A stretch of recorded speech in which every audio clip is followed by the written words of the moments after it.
at the Buzz Bubble, we always follow the great work. So I'm a huge Leaf fan. I'm a Leaf driver, a fanatic.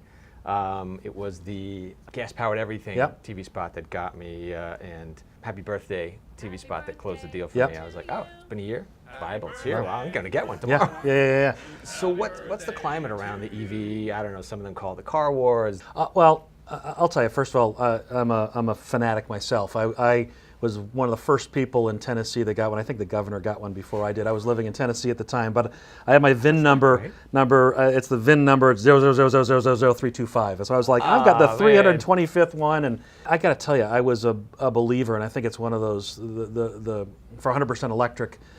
I am such a believer in the product, and it's so surprising. And the reaction has been the same. I think we've talked a little bit about it, but I love getting people. I got my CEO in the car for the first time, and a couple of other big guys. And so there were 4 of us, maybe it was 5 of us, but we were in the car. Sitting comfortably? Sitting comfortably, and everybody's always surprised. Just going, oh. He's like, turn it on. Oh, it's on. And you start going like, oh, this is nice. And everybody has that expectation. Then you put down the accelerator, get that torque going, and suddenly you're going slightly more than the speed limit down the highway. And like, you get there quickly. And they're like, wait a second. And he was surprised. It's a product that's fun to drive, and it's one of those you have to experience. I mean, I think it's kind of like when people first heard about an iPhone, they're like, or a smartphone, what's this? And then when you experience, you're like, oh my God, I got to have it. Now, Leaf and EVs, 100% EVs anyway, have, it's one of those barriers to change. Is it expense?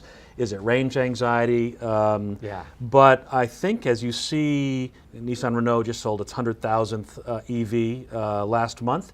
100,000. Okay, that's a lot. Yeah. The Smyrna plant is the largest battery plant in the world now, down in Tennessee. The investment's there, and you can begin to see right here in the States, which has brought the cost down as opposed to bringing it, out of Japan. I get all the naysayers, and they say, well, the footprint of bringing those batteries over on the diesel-powered, no, it's right here. Yeah, it's right here. It's here. I mean, listen, I think that everything in the world. I mean, when you come to pure green. I mean, okay, just ride your bike. Okay, I think the reality is a lot of the people did it initially. The very earliest adopters wanted it for that green factor and that badge and what have you. But I mean, listen, it's not for people who are going 200 miles a day. I mean, it's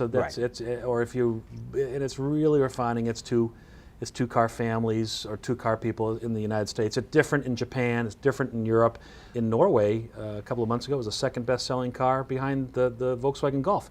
An EV. They have great incentives. They're very progressive from an environmental perspective. But really, we've moved away from that environmental conversation. You talk about gas-powered everything. You talked about Happy Birthday, the Polar Bear Journey to Zero. That was very early adopter. That's really not the message, because everybody wants that, knows that already. Right. At this point, it's that, how does it fit into your everyday life? And oh, by the way, it's really exciting and fun to drive. Fun. Yeah, there's no compromise.